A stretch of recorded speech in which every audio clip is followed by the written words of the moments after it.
Môžem vás poprosiť takto neformálne, takže dovolte mi, aby som vás v mene polovného združenia Zelený háj, v mene mojich kolegov polovníkov, poznáte nás podľa toho, že sme trošku tak do zelena, niektorí aj v tvári, ale dobre, privítali na už tradičnej akcie Janských ohňov, ktoré spolu organizujeme s obecným úradom. Súčasne by som chcel privítať našu pani starostku, pani magistru Strakošovú, obce Zvončín.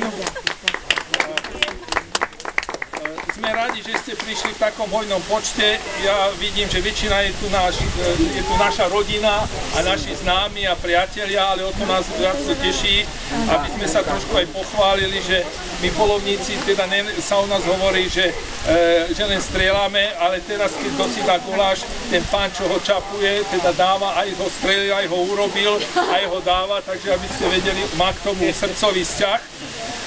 Ale my sa hlavne staráme o zver, pretože tá streľba to je len taká čerešnička na torte, staráme sa, aby zver prežila, aby bolo dostatok a mohol by to aj také zlé veci, bohužiaľ bojujeme s obcičkármi, ktorí nám tu zver ničia, ale to už s ním asi tu sú tí zlí psíčkári, sa nenachádzajú, čo tu je jeden psík a to je ten maličký, kde je ten Boterter, ten získala zlatú medailu, takže je to pani slečna v rokoch. Takže ešte raz, vítajte, cítite sa tu ako doma.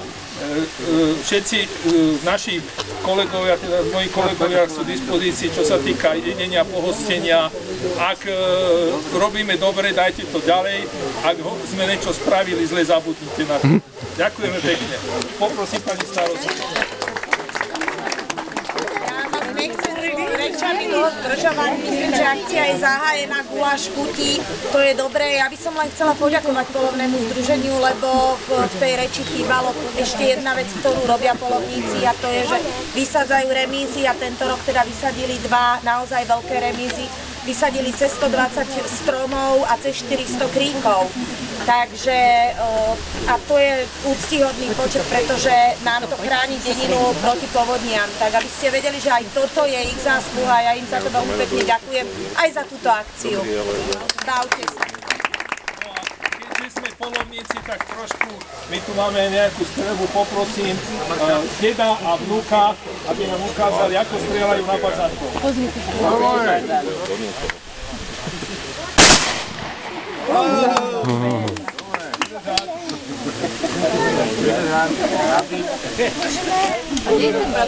Uši? Áno, má uši. Mohli by si na našem humne, tam je toľko bažantov, žerú by všetko, by tam žerú. Školci by mohli dostrieľať. Takže, ako vidíte, bažanty sú to, není, nikoho sme nestrelili, ale to sa nám často stáva. Takže ďakujeme pekne, dobrú zábavu.